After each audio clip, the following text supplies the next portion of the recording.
Hello and welcome to the program. Thank you for staying tuned in Smart 24 TV, where we drive your business. Now, as we are gearing up to the Economic Development Forum that is going to be organized by Ministry of Finance in conjunction with Bank of Uganda and the Capital Markets Authority under the theme Capital Markets offering a complementary platform for funding the government's tenfold growth initiative. We are very delighted tonight to be able to have a conversation with a very special lady. She is a CEO, she's a mother, but she has contributed greatly in the last 1 year to what the Capital Markets Authority has been able to put together, the growth that we've seen in the collective investment schemes, the different organizing events that have been organized, especially the World Investor Week, which we just concluded about a month ago. This is none other than Madame Josephine Ossiya Okui. You're most welcome, Madame Josephine, to the show. Thank you very much. I'm very delighted, honestly, to see you again after the World Investor Week. First of all, congratulations for putting together such a wonderful week. I think it was a success. Thank you, and thank you for the support that Smart TV provided. Amazing. Yes, it was very good. Amazing. Yes, but we wouldn't have done it without you. Surely. Yeah, yes, thank you. Let's talk about the Wednesday event this time round. We are seeing this for probably the first time, where we are having a discussion concerning how capital markets are going to be able to offer complementary funding for the government's tenfold growth initiative. Yeah. Why this event, and how relevant is this event to the industry currently? Well, as you know, the tenfold program is based on the ATMs, which is the agriculture, tourism, manufacturing, and then science and innovation. And for us, we feel as capital markets that there's a lot that we can contribute. Capital markets really is about accessing long-term patient capital that can be used to boost growth and to boost the economy. So in our view as capital markets, we can play a very big role in getting capital for example, the manufacturing sector. Manufacturers can come to the market and for capital, long-term capital, not like the short-term capital that banks tend to provide. This one is more long-term and can be in form of equity or it can be in form of debt. So that's one way. Even government can do infrastructure bonds specific. And we have seen that some infrastructures do have cash flows that can sustain like a bond issuance. Let's look at the express highway, how much money is collected. Similarly, government can model that for example, the Ginger Express Highway or the SGR, because those kind of projects have cash flows that can be relied upon, and government can then come to the market, raise the debt, and be able to pay without burdening the budget, government's budget, really. We also think that we can help by educating the public about how they can invest. Government has a project Okusevinga, which is targeted at up to the last mile. People up to the last mile can now participate in buying treasury bills. So just carrying out that public education as capital markets will also help government be able to raise really affordable capital from the individuals, from its citizens, really. So for us, it's about providing the opportunity, encouraging companies to come to the market and to raise. Usually, equity is cheaper than debt, so they can come and participate. And also, being a front runner as a company can give you an advantage. So now we are talking manufacturing, we're talking agriculture, we're talking tourism. Those forerunner companies that come to the market to raise money will be able to raise that money quite easily and at an affordable rate. So that's how we see ourselves being able to really participate and support government in this regard. Also, there are a number of other products which can be listed. Sukuk Islamic products, we have the green bonds, all that are avenues that government can come and raise money without necessarily burdening its budget. Yeah. And underlying this theme is the fact that Bank of Uganda is coming on board as well with Ministry of Finance and the CMA. There's the fixed income market. Yes. I believe firmly that this market has been growing as well, as much as the equities market as well. However, the penetration, how is the penetration currently? When you look at the fixed income market. You're talking about Oku saving a project. Currently, to be able to invest in a bond, a treasury bill, you need at least 100,000. Yes. Are we seeing that we're going to have this more accessible, much cheaper as well in the coming projects as well? Yes. So in the fixed income market, so what government did, early this year, they formed a fixed income market committee. And the committee was really, and it's chaired by the deputy governor. The committee was really charged with how can we develop or get more activity in the secondary market of fixed income. So the committee has had a number of meetings, but really I think that is a space which has not really been regulated. There is a lot of opaqueness, and there's no transparency, there is very limited price discovery, and those are the things that we are looking at to see how can we create transparency and price discovery within the secondary market for fixed income, so that people can participate, people can know that you can participate in the secondary market. And so we were looking to creating a platform where if you want to see how a particular bond, say a 10-year bond is priced, you can just go there and see the price and then determine whether you want to buy. So we want to create a lot of transparency in that market. And we believe that by creating transparency, it will drive the pricing down in the secondary market. Because right now, the banks who are the primary dealers can sell you at whatever price they choose. And it's for the bigger corporates, they can call the treasurers and try and compare. But for an individual, very unlikely. They probably wouldn't give you the airspace anyway because the ticket sizes would not be that. But we want to encourage more retail people to play in that space, and even institutions, but be comfortable that they are getting a good price. So those are some of the activities that we are looking at. We're also trying to see what structure can really move the fixed income market to the next level. And that's why now you'll see that the invitation of the FMDQ CEO comes in place, because they did some really amazing things in Nigeria. Talk about FMDQ. Yes. Mr. Koko, yes, the Chief Executive Officer, 10 years ago started this company, and he faced a lot of criticism. However, when you look at what they have been able to achieve, there's a lot really that we can benchmark on. Why did we choose FMDQ, and what are we hoping to learn from them? So FMDQ is an over-the-counter, started off as an over-the-counter market, particularly for the fixed income. But they've evolved over time. So for us, we are looking at the strides that FMDQ has done. And they were focused particularly on market development. Yes, that was their key mandate. And as you see right now for Uganda, market development sits with CMA. But you can only develop the market to a certain extent. So for example, Capital Markets Authority Uganda cannot come up with new products, because at a later date we'll have to license those products. So it becomes a conflict. But with the FMDQ model, they formed a separate company with private participation. So it's private sector led, it's market oriented. And so for them, they develop products. They think of products that they can bring onto the market. Innovatively. So there's no constraint that, because they are also regulated. So there's no constraint for them in terms of developing the market. Any ideas, innovation, tech, that's their role, their sole mandate. So they started off as an OTC, but they later on got a stock exchange as well. They got a clearing house as well. So they are really vertically integrated. Yes. So the model that we are looking at really to begin with is the OTC. And what the OTC did was to open up the market, make it transparent. I think they worked with Bloomberg and had a platform where now you could do price discovery. You just had to get membership into that platform, and you'd be able to see what is the pricing. So that's what we want to start with. We want to create transparency first and foremost in the market. Amazing. Do you look at us also having maybe a public-private partnerships as well with individuals in the market that are willing also to bring on board the innovative ideas and products and bring about product diversification, especially speaking from the fixed income perspective?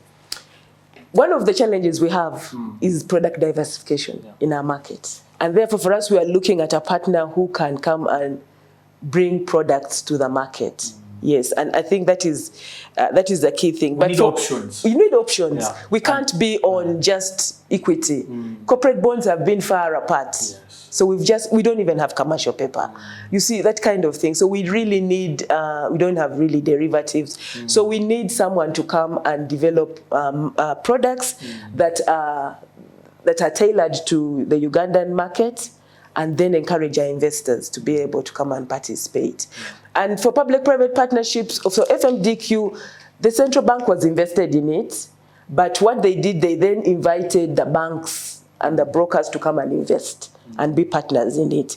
So the public-private partnership arrangement works very well, because then the entity has a private focus, and so it's driven like a private entity, but then also it gives people confidence because government is invested in it. So that's the beauty with private-public partnerships. Amazing. Yeah.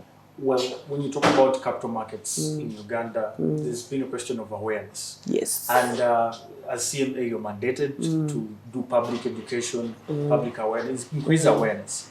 And now we are looking at even advancing our products, looking at product diversification. But at the root of all this is public awareness. What is your effort as CMA to ensure that these markets penetrate deeply in the hearts of Ugandans? Because even to date, you find people who have gone to school, they have no idea what a share is, they have no idea what a bond later on is, and then all these other green bonds that we're bringing in. Have there been specific efforts, especially to do extensive public awareness? Yes, we've recently put together a public education strategy and plan. And really the focus is to get people informed about capital markets, but also about investments. Because at capital markets, we believe that an informed investor is already a protected investor. So that is our focus. And in the plan, we are looking at all the demographics, all the different groups. So we have programs that will cover the students. We have the programs that will cover as we call them, Omuntu wa bulijjo. We have programs that will cover the middle class and the corporate people, because you'll be amazed that there are even people in the corporate sector who don't know much about capital markets. That's right. And so we have different activities that are targeted at different groups, even the issuers, the manufacturers, those who should be bringing products to the market. So we have a strategy that is going to cover all that. We are even going to the extent of discussing with the National Curriculum Development Secretariat to see how can we introduce elements of capital markets into the curriculum. Amazing. Yeah, because we need to start with the youth now, so that later when they grow up, they start to understand, they understand investments already. For us, some of us understood investments when we were over 20 years. So it's important that we start to plant the seed early. So all those aspects we are looking at. But currently we've engaged a number of just MDAs, just going to speak to MDAs and telling them about what we do. And ministries, we've had a number of engagements with a number of organizations who welcome us. So we are looking at a very multi-pronged approach, just to get people to hear and understand capital markets. And even these events that we are doing, it's really to alert people that capital markets, we are here and we can contribute to the development of the economy. One of the things I saw FMDQ do was how they got these kids 6, 7 years, 10 years, and they got them to embrace the jargon of capital markets. And you could find them freely talking about capital markets, you know, how the markets are, the articulation. How I wish, since when you talked about the national curriculum development, it's something that we can consider as well for our curriculum, so that from school, people know what capital markets are. But then coming back to this event, what are some of your expectations as CMA, and what are some of the achievements you see that we might have after this event, post this event that's going to be organized on Wednesday? I think one of our key objectives is for, first of all, for the public, but also policymakers to recognize that actually capital markets can contribute to the growth of this economy, just to create that awareness. And then secondly, to get them to start thinking in terms of policy. Yeah? What are some of the policies that we can put in place to help the capital markets develop? And one of them, one of the key drivers of capital markets is pension sector. So for a capital markets to thrive, you need a very robust pension sector. So we need to sit around the table and see how can we improve the pension sector within Uganda? Because they are the holders of capital. They're the ones who hold a lot of money. Look at how much money NSSF holds. And if you trillion, yes, and if you look at all the other smaller pensions as they might be, they still do hold a lot of capital. It's now to see how do we incentivize these holders of capital to come and invest. Yes, and they would be able to invest and provide government with a lot cheaper capital. I know that most of them are just putting their money in treasury bills, treasury bonds, but there are options for alternative investments, like the infrastructure bonds. Government can list infrastructure bonds and this. So it's just to create that awareness, but above all also to gain support. From policymakers, from politicians, to support the agenda that capital markets is trying to drive. Have the capital markets stakeholders been supported enough, especially now that Minister of Finance is organizing such an event? Do you feel like we need more, for example, incentives towards the Capital Markets Authority, towards USE, towards the banks that are trying to build this? Do we have enough resources to build a vibrant capital markets? We do have, I think we do have the potential to build a vibrant capital markets. And these incentives can come in different forms, But I think the approach we would like to take is make the incentives based on the product. Yes. So let's first say, for argument's sake, we have corporate bonds and we have government security, government bonds. But already there's a disparity between the withholding tax that is charged to government securities about over 10 years, vis-a-vis if it's a corporate bond issued by a private company. We want to harmonize that because already it disadvantages. Yes. And then we also have structural things that we need to sit and address. We have some players that are too big to fail. What are we going to do? If that player does not participate in a corporate bond issue or an IPO, that IPO is bound to fail. How do we create other bigger players as well in the market? So those are really some of the tough questions that we need to really discuss and see how do we go around them. What would you have for businesses? Because we have a business-oriented community in Uganda. So many entrepreneurs are coming up every now and then, but they're looking for capital. Yes. They are looking for solutions and they're solving problems, but they don't have access to financing. And when you look at most of the instruments that are offered, sometimes the requirements are so stringent. They are so stringent to be able to get a corporate bond, to be able to maybe list on the Uganda Securities Exchange. It's not a walk through a park, right? What word of advice would you give to such businesses? Actually, the USE, the Uganda Stock Exchange, has different segments. And what we all know is the main investment segment, which has quite a number of stringent listing rules and requirements. But we also have the growth enterprise market segment, which listing rules are slightly not as stringent. But I think the biggest thing that keeps people away are the governance issues around these companies. Because when you come to the market, your governance is going to be scrutinized, you see? There are going to be requirements, there are going to be reporting requirements. And some of them don't like that. But it's for them to appreciate that it actually improves your organization. Once you put your governance in place, once your financial reporting is transparent, automatically you become attractive to investors. You get de-risked at that point. You become very attractive to investors. So it's just to also educate them and see that there are actually a lot more benefits by coming to the market. Yes. So if, for example, you come for equity is really long term. There's not going to be someone knocking at your door saying that I want my interest paid or whatever. And people buy a good story. They buy a good story, they buy growth. If you can tell a good story, show growth, people will give you money. And they won't be knocking at you all the time looking for dividends. No, they will trust and know that once they have seen that the story is good. And once the story is good and you're transparent, that story will come to pass. You pay those dividends. So it's just for the companies to appreciate that. But we're also looking at different options for them. For example, I talked about we don't have commercial paper.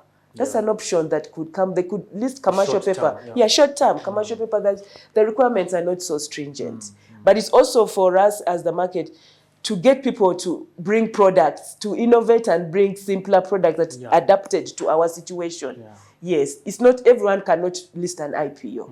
Yes, everyone cannot do a corporate bond, but we should be able to have products in there that allow them. Crowdfunding, for example, we are trying to put in place regulations for crowdfunding. Crowdfunding for small ticket items of up to $5,000 US. People should be able to come and do crowdfunding and be able to raise money. So those are all the small things that we are trying to do, and it's for them, the companies to come and express their need, and then we see how do we solve that need. Yeah. Well, when you talk about that, it really blows my mind, because that's a fact. Most people don't want to look at the facts that you need good governance, good books of accounts, to be able to at least entice people into investing in your business. But then also, when you look at the environment, the business environment, some of our businesses have not been able to do all these things because they're not formalized. Yes. Is that an aspect as well that has held us back? Yes, because for you to come to the market, it must be formalized. And I know that URSB has done a number of campaigns of formalize your business, and it's not formalization of the business is not an expensive process. But again, I think it's fear of the unknown. It's just to tell them the benefits of formalizing the business and what opportunities it opens up for you. A lot of it, as you say, there's a lot of work to be done in terms of public education, both for those who are looking for capital and those also who will be providing capital. So it's really, there's a lot of work out there because people don't know. Yeah. FMDQ has embraced technology. Yeah. And in this day and age now, we have artificial intelligence. And I was very excited when we had a presentation on AI at the World Investor Week. It was really exciting. Are we hoping as well to benchmark off of some of these products in terms of the technological advancement to increase access, but also cybersecurity and other controls that can be able to protect the market? Yes, of course. We can't run away from technology. It's here and it's here to stay. So therefore, for anyone to get efficient, you'll need technology to help you do that. Yes. So first of all, at the capital markets, we are also looking to see how can we, first of all, automate our processes and get efficient, even as the authority. But that said, there's a lot of innovation that is going out there, a lot of fintechs that are trying to develop products. And in a bid to try and encourage that, we are putting in place a regulatory sandbox where now they'll come and test without regulations. We are understanding the product. They are also understanding the product. We are seeing, just to encourage them to innovate. So the Ugandan FMDQs should embrace the sandbox. Yes, they should come and whatever product they think about them, let them come and let's test the product and see what are the risks, how do we mitigate those risks before we put it out to the market. Is it that open, then, as you say, like anyone can come with a product? As they have a product? Yes, they have a product because we will license you to do the product in the sandbox. And therefore, it gives you opportunity to test what works, what doesn't work, where are the risks, how do we cover those risks. It's just a space to learn. Yes. You can stretch as far as you can, as you're learning, because you're learning, the authority is also learning, because eventually we'll have to regulate and supervise. So it's also good for us to understand what product is coming to the market, and then we can then confidently put it out there for the investors to benefit from. Amazing. So all that is driven really towards encouraging people to innovate. Innovation, there's a lot happening out in the world. We shouldn't be left behind. Sure. Yeah. Finally, about tomorrow's event, what would you have for the people, and who is invited for this particular event, and how can they be able to catch it? So we invited a spectrum of people. We have the policymakers, we do have general market players, we have the financial institutions, and people from the general public. But of course, there's limitation of space. But there are going to be links that they will be able to join. Anyone can register and join and be part of the event and be able to ask their questions. So the CEO of FMDQ is going to come and tell the Nigeria story, where they started from and where they are right now, and how that has impacted the securities market within Nigeria, and how much funding they've been able to raise and be able to support growth within Nigeria. Wow, thank you so much, Madam Ossiya, for your time. Thank you. That's it from us tonight. We'll catch you tomorrow at the event at Serena. We'll be streaming live here at Smart 24 TV. I've been privileged to talk to the CEO of CMA, Madam Josephine Ossiya. If you missed any of the content, please go to our YouTube channel. You'll be able to catch it. Thank you. Have a good night. Bye for now. See you later.